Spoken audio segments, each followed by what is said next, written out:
maior desastre ambiental já registrado no estado, que resultou de décadas atrás, agora num deserto de água.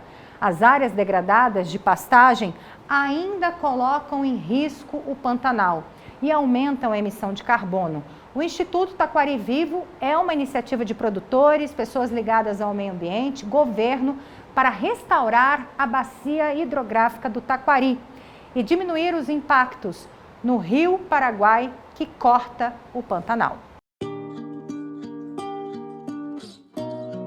A cheia não baixa mais. É um deserto de água com árvores secas e outros arbustos verdes. Só se anda de barco. O ciclo natural foi interrompido por uma ação humana. Aqui, Pantanal tem nome de Paiaguás.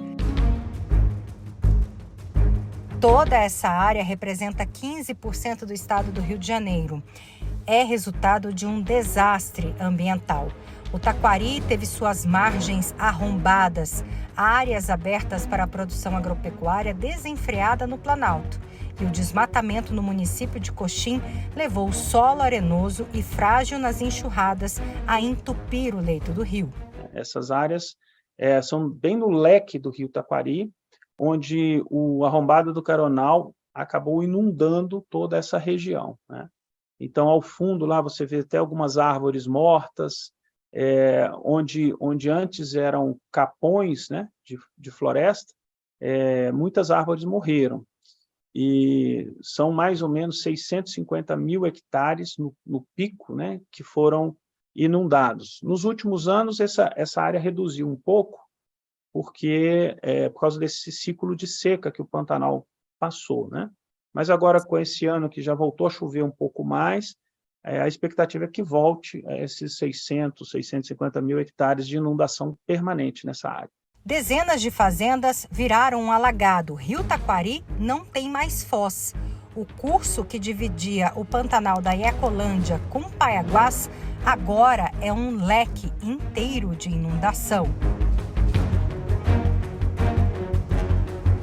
A natureza deu seu jeito. A vida se refez nos 650 mil hectares de pasto nativo, inundados em 1996.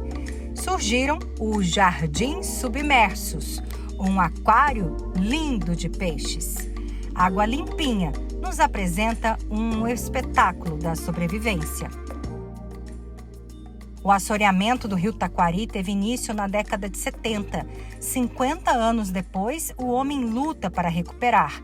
Só de restaurar as áreas de proteção permanente e reservas legais, a previsão é reduzir 21% de areia que desce para o rio e aumentar o estoque de carbono na vegetação nativa em 5%. Quando você tem pastagens degradadas, a sua produção pecuária é muito baixa.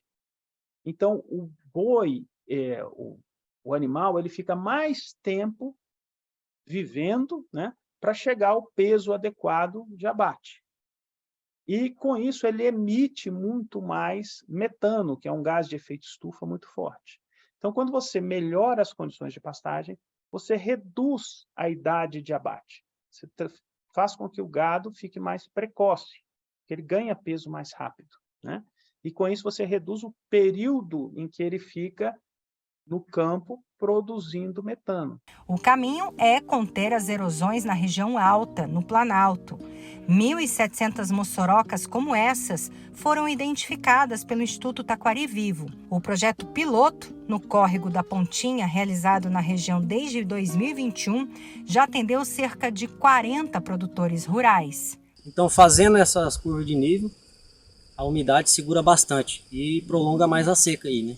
A umidade vai no capim, o capim brota mais e o broto vem, o capim fica mais macio para o animal, né?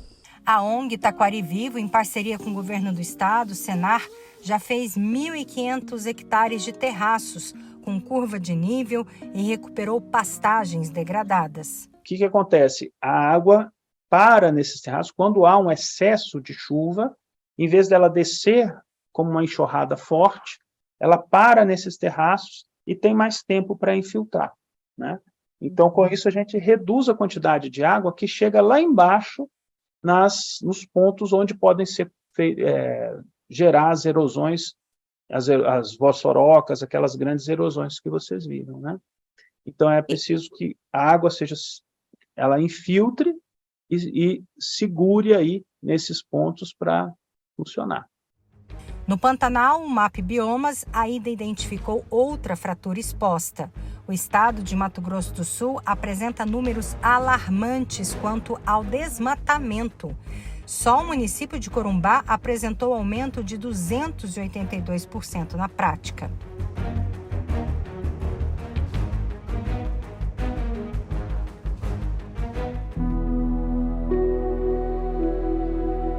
O dia amanhece no Pantanal do Rio Negro. A fumaça vem da Queimada do Bem. Nesta região, pesquisadores da Universidade Federal, Preve Fogo do Ibama e Corpo de Bombeiros atuam com fogo prescrito antes da super seca chegar, uma prática prevista até julho. 14 hectares foram queimados, assim deu tempo dos animais escaparem e diminuiu a palhada de uma invasora do Pantanal, a braquiária. Ela se tornaria um combustível em grandes incêndios florestais. Nós estamos numa área de conservação, né, um parque estadual, e existem várias áreas dentro do parque que precisam ser recuperadas, né? Então, essa aqui é uma área. E ela está tomada por braquiária, que é uma gramínea exótica, né, que é trazida para cá para receber como pasto. E dentro da unidade de conservação ela é problema, porque ela é uma planta que tem alto poder invasivo, ela é alelopática, ou seja, ela impede outras plantas de crescerem em volta dela. Então, um dos métodos para você tirar a braquiária do sistema, pelo menos temporariamente, é o fogo. Esta é a região do Parque Estadual das Nascentes do Taquari e Parque Estadual do Rio Negro, áreas importantes de preservação da bacia do Rio Taquari. A área tomada por braquiária vai receber mudas de árvores nativas nos próximos meses. Já na universidade, os acadêmicos ainda estudam a capacidade de queima da vegetação pantaneira. Cada pacotinho desse foi recolhido dessas áreas de estudo e é um tipo de planta. Isso aqui é que a gente secou, mas se você ver essas partes escuras, elas já são assim, secas no campo, né? Elas não secaram só depois. Esse pásparo aqui, né, essa espécie, ela é uma das mais pega fogo lá, né, também, assim, em termos de alastrar o fogo, é bem rápido. No ser humano e também nos animais, a idade é calculada a partir da arcada dentária. Nas árvores, esse processo é um pouco diferente. Nesse tronco aqui, a gente pode perceber alguns anéis e ele foi retirado de um ipê amarelo. Eu posso dizer que essa árvore tinha praticamente a mesma idade que eu, passou dos 40 anos. Quanto mais velha, mais carbono. Então, a gente tem, por exemplo, árvores aqui de diferentes diâmetros, elas têm idades diferentes. E não só tem na madeira, né, mas tem, aqui no caso, na madeira, onde a gente encontra uma grande proporção de carbono, como também tem na casca das plantas. E depois nas folhas e nas outras partes.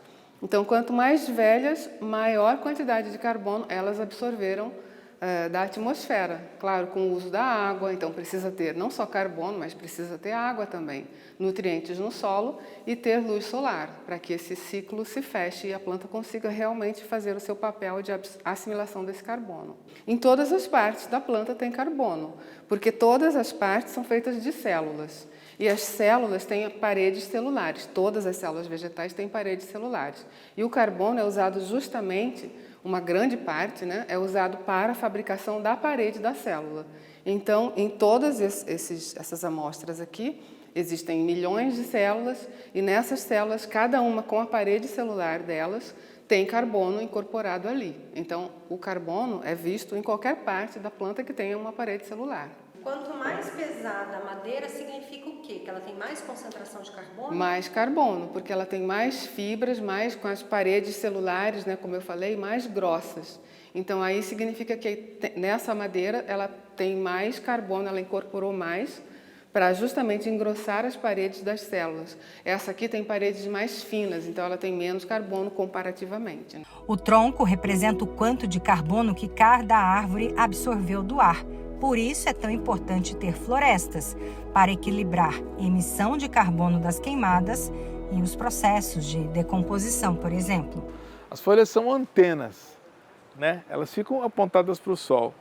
E aí elas conseguem captar a energia do Sol. Com essa energia do Sol, elas vão lá e pegam o carbono que está, né, na atmosfera e transformam esse carbono em açúcares, proteínas, gorduras, vitaminas. Tudo que você vê aqui que é massa seca, ó, isso aqui, ó, basicamente veio da atmosfera. Tá? Mas não veio alguma coisa do solo? Veio. Você pega isso aqui e queima. Pega uma madeira para fazer um churrasco, queima. Né? No final de você queimar toda a madeira que você fez seu churrasco, não sobra uma cinza, que é bem pouquinho, aquilo lá veio do solo. A tendência do sistema é reabsorver o carbono que foi liberado na queimada. As árvores que fizeram o trabalho principal de absorver todo o carbono liberado nas queimadas de 2020. Basicamente são as áreas que foram queimadas nesse mês, por exemplo. Né? Aqui a gente tem o mês 10 de 2021, né, que vai aparecer logo em seguida. Foi o mês em 2021 que mais queimou o Pantanal. Então aqui são áreas queimadas do Pantanal. Já no mês 11 queimou muito menos, como a gente pode verificar aqui. Ecologia e inteligência artificial juntos. O Laboratório de Geomática da UFMS recebeu recursos nos últimos 2 anos de quase 10 milhões de reais para financiar as pesquisas. Inteligência artificial, sensoriamento remoto, aplicados no monitoramento do estoque de carbono e na emissão de CO2 por incêndios.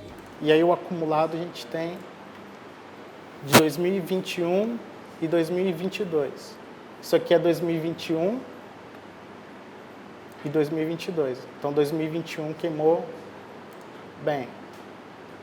A gente tem alguns dados preliminares, né, que ainda precisa ser mais testados, que é 6,16% em 2021 e 3,63% em 2022. E um dos problemas que a gente identificou no modelo é que a resposta do rio ela é muito parecida com a queimada. Então, nas áreas alagadas, que tem muito no Pantanal, foi bem desafiador, né? A pesquisa já mapeou as áreas queimadas do Pantanal em detalhes até 2022 e estima o estoque de carbono. O nosso trabalho ele não só é apenas no contexto de analisar áreas queimadas, né? O nosso trabalho ele é um pouco mais amplo, visando mapear a vegetação no Pantanal, né? O Pantanal é uma região extremamente complexa, né? Então eu tenho regiões de monodominâncias, onde eu só tenho uma espécie arbórea.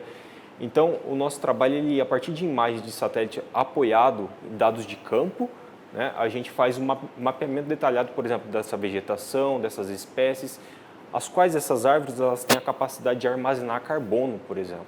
Né? Então o nosso estudo ele analisa temporalmente essas árvores, né, essa vegetação do Pantanal, e associado a isso, também a gente tem trabalhado no mapeamento das áreas queimadas. Por quê? A árvore e a vegetação, ela estoca o carbono, certo? Então, quando eu tenho uma queima, então o que vai acontecer? Esse carbono que estava estocado, ele é emitido para a atmosfera. Então, o nosso estudo ele vem nesse sentido, né? De mapear não apenas a área queimada, mas mapear o mais detalhado possível todos os elementos que tem no Pantanal. Transformar o estado em carbono neutro é possível, desde que toda uma consciência seja alterada. Quando você restaura o solo, você restaura a vegetação, você aumenta os estoques de carbono. E esse é um programa que converge como prioridade dentro das grandes convenções que hoje regem as políticas ambientais, que é a Convenção Climática e a Convenção da Biodiversidade. Nós estamos num momento humano de reflexão, né? A gente tem que criar um novo modelo capitalista que seja sustentável para a sobrevivência do planeta e do ser humano. Zerar o carbono significa cada molequinha, cada molécula de carbono que você emite, você ter uma fixação de carbono. Ou seja, vamos dizer, as árvores elas fixam carbono, né? Quer dizer, se eu ligo o meu carro, eu acelero, eu emito um monte de carbono. Eu vou ter que ter uma quantidade de situações que consiga fixar esse carbono de volta. Ou evitar a emissão. Por exemplo, ao invés de usar um carro que seja movido a combustível fóssil, um carro elétrico, por exemplo, ele vai ter menos carbono proporcionalmente emitido do que um carro movido a combustível fóssil. A ciência por si só é uma coisa que a gente sempre tem noção das retribuições que ela tem para o mundo, né? E fazer o estudo no Pantanal, que é uma área que é única nossa aqui, né, no mundo. Também traz um orgulho e traz essa noção de que realmente a gente está contribuindo para preservar um ambiente muito especial, né? Quanto mais a gente estuda, mais a gente percebe que é especial e a gente precisa entender e proteger.